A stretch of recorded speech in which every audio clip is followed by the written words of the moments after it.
Wall Street qui a déjà ouvert, hein, je vous le rappelle, on a seulement 5 heures de décalage en ce moment avec New York, le temps que nous aussi on passe à l'heure d'été. On est en baisse sur les indices américains et on va retrouver Grégory Volokhin, le président de Mescart Financial Services à New York. Bonjour Grégory, merci d'être avec nous chaque après-midi pour commenter l'actualité des marchés américains. Bon, on a eu un beau mouvement de hausse hier, ça se calme un petit peu aujourd'hui, on temporise à nouveau à Wall Street là.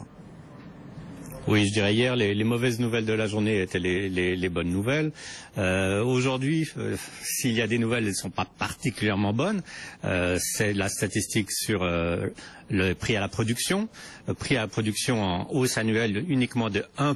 On est très très loin là des objectifs de la Fed. Et sur le mois de février, en baisse de 0,5%. Et puis un autre chiffre, la confiance du consommateur qui baisse au mois de février. Alors pourquoi est-ce qu'elle baisse? On pourrait se poser la question alors que l'économie va de mieux en mieux aux États-Unis, que le marché de l'emploi s'améliore.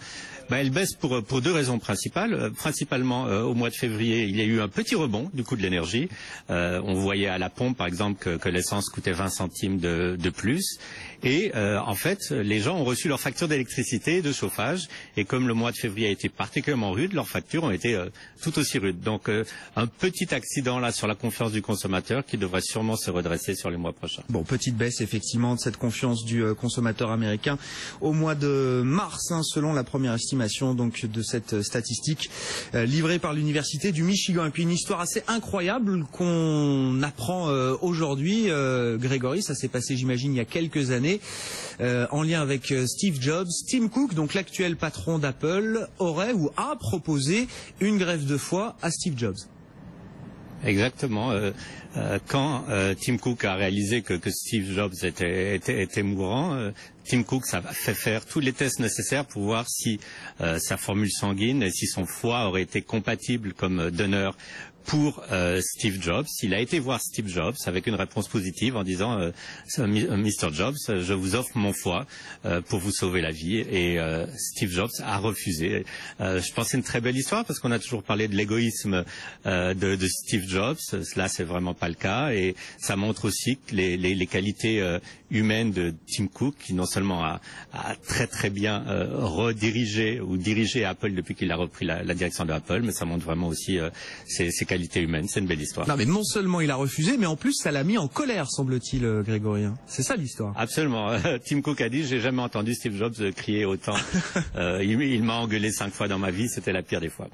Merci Grégory, on vous retrouve tout à l'heure, un peu plus tard aux alentours de 15h45 pour faire un nouveau point sur cette séance américaine qui a donc débuté, puisque l'ouverture a lieu à 14h30 heure de Paris pendant les 2 prochaines semaines encore. On recule de 0,7% sur le Dow Jones, de 0,25%.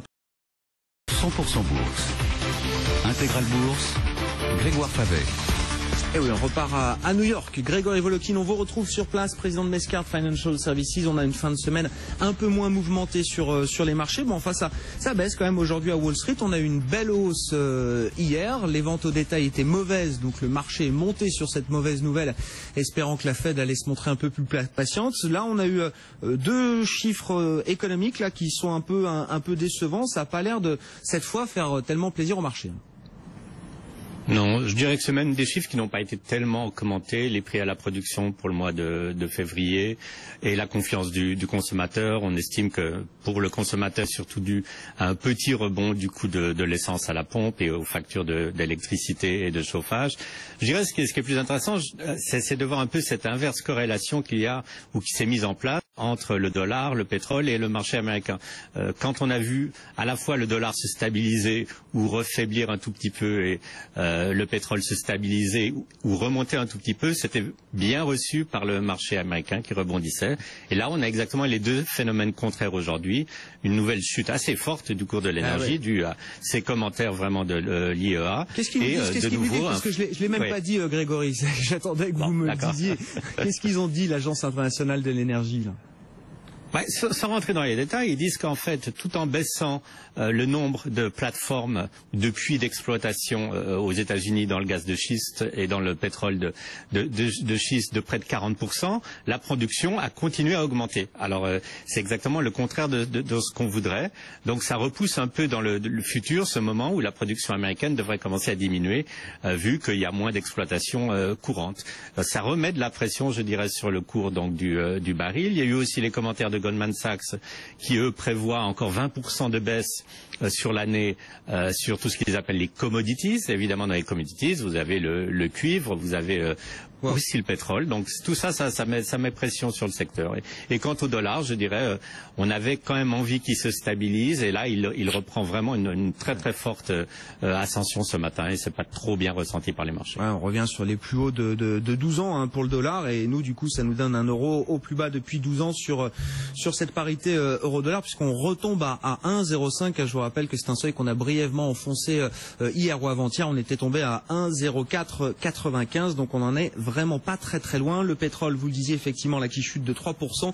On est autour de 45,60 $ pour le baril de brut léger américain. Et puis, alors on peut raconter cette histoire que vous nous racontiez tout à l'heure à 15h, Grégory, cette histoire assez fabuleuse. C'est Tim Cook hein, qui sort bientôt un livre, je crois, et qui raconte cette histoire quand Steve Jobs était encore en vie et que Tim Cook, donc l'actuel patron d'Apple, est allé lui proposer son foie. Oui, on savait que, disons, un des principaux problèmes qu'avait Steve Jobs au niveau de sa santé, c'était qu'il avait besoin d'un nouveau foie, en fait. Et Tim Cook avait fait tous les tests nécessaires pour voir s'il y avait compatibilité entre son foie, évidemment sa formule sanguine, et ceux de Steve Jobs. C'était vraiment avéré positif. Il a été voir Steve Jobs et il lui a dit Mr. Jobs, je vous offre mon foie si ça peut vous sauver la vie. Évidemment une partie de son foie, on n'enlève pas tout le foie. Et Steve Jobs non seulement a refusé, mais paraît-il s'est mis dans une énorme colère. Donc je dirais c'est une belle histoire qui montre d'un côté que Steve Jobs n'était pas la personne peut-être la plus égoïste au monde, comme on l'a souvent dépeint, et Steve Cook Cook ça montre aussi non seulement des qualités de leadership qu'il a prouvé à la tête d'Apple maintenant depuis des années, mais aussi de grandes qualités humaines. Bon, et puis dans l'actualité également, c'était l'actualité hier chez vous à Wall Street, mais on peut largement en reparler. Bon, je sais pas si c'est une bonne nouvelle pour Disney, ça c'est quasiment sûr. Je sais pas si c'est une bonne nouvelle pour des millions de parents dans le monde, mais il y aura en tout cas une suite de La Reine des Neiges. Alors pour les parents, c'est pas une bonne nouvelle. Je pense que c'est une bonne nouvelle pour leurs enfants parce que c'est vrai que La Reine des Neiges, ça a été d'abord le plus gros succès de l'histoire. En plus, tout ce qui a été au niveau du merchandising de tous les produits relatifs à ça se sont arrachés, que ce soit les poupées, les jeux de société, etc. Donc il y aura une deuxième Reine des Neiges. Il va y avoir Cendrillon qui va sortir, je crois, dans une semaine, et 2 films Star Wars. On en attendait qu'un. Alors pour Disney, évidemment, ça les établit un peu à la tête des futurs grands succès au cinéma. On peut être certain que tous ces films dont je vous parle vont être des énormes succès au box-office. Pour citer par exemple Cendrillon, le chiffre que j'ai vu est absolument étonnant. Le film a coûté 70 millions de dollars et on estime déjà que le premier week-end, les recettes vont être de 100 millions de dollars. Donc en un week-end aux États-Unis, Cendrillon va déjà être non seulement remboursé mais profitable. Impressionnant. Donc voilà pour les annonces de Disney hier soir. Et puis alors un titre dont on parle assez régulièrement, évidemment, qui fait souvent les gros titres, c'est Tesla. Grégory, ça fait déjà quelques temps que vous nous dites que le titre Tesla est vraiment dans une mauvaise configuration, ça se passe mal, ils ont supprimé des postes en Chine, on le racontait récemment, et là les analystes commencent à réviser en très nette baisse leurs prévisions sur Tesla. Oui, il faut pas oublier que c'est les analystes aussi qui avaient énormément poussé à la hausse ce titre, avec des prévisions qui étaient peut-être un peu exagérées, que ce soit au niveau de la profitabilité, au niveau de la production. Il faut se souvenir, il y a quelques semaines, Tesla avait déçu à ces deux niveaux-là, pas assez de voitures produites et une perte au lieu d'un profit. Et là, c'est une banque, Deutsche Bank, qui coupe tout simplement ses estimations au niveau des profits sur l'année de Tesla de 80%. Alors ça, c'est quand même très très drastique. Ils disent que 30% des ventes de Tesla sont en zone euro. Alors évidemment, il y a là l'effet de l'affaiblissement de l'euro, mais je crois qu'il y a aussi l'effet en fait de la stagnation très très importante, ou même du recul des ventes en Chine, et le fait qu'il y a aussi cette idée que la future usine de batteries de Tesla qui devrait coûter dans les 5 milliards de dollars a pris du retard. Donc il y a un certain vent contraire qui s'est mis à souffler sur Tesla. Et puis en plus, c'est clair que tous les compétiteurs se mettent dans la voiture électrique, hein, que ce soit Chrysler, que ce soit Renault, Peugeot et bientôt Apple qui même confirme en ce moment que leur projet de voiture est beaucoup plus avancé que ce qu'on pourrait croire. Bon, un dernier mot, parce que ce sera l'événement la semaine prochaine, la réunion de la Réserve fédérale américaine avec conférence de presse de Janet Yellen. Est-ce que la présidente de la Fed peut avoir un ton véritablement tranché, j'allais dire, dans un sens ou dans un autre, un dovish, c'est-à-dire je suis très patiente encore sur l'idée d'une hausse de taux, ou hawkish, faucon, en communiquant d'une certaine manière dans le sens d'une hausse de taux assez rapide dès le mois de juin. Est-ce qu'elle peut avoir tranché là, Yellen, la semaine prochaine? Je pense que non, elle ne peut pas avoir tranché, qu'elle ne le sait même pas elle-même aujourd'hui. Je pense qu'on va surtout non pas la juger au ton de son discours, mais à la petite phrase ou au mot même, qui est le mot patience.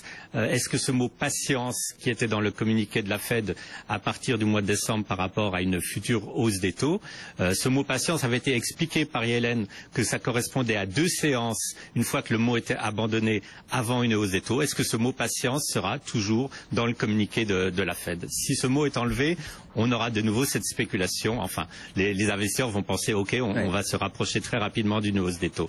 Par contre, je pense qu'elle plaira à tout le monde de nouveau. Elle n'a aucun intérêt à mettre de l'huile sur le feu des marchés, donc elle ne pourra pas donner, elle, une vision beaucoup plus claire de la politique monétaire sur les prochains mois. Merci Grégory. Grégory Volokin, bonne fin de séance à vous du côté de New York et bon week-end et la Fed, l'événement Réserve fédérale américaine, ce sera mercredi.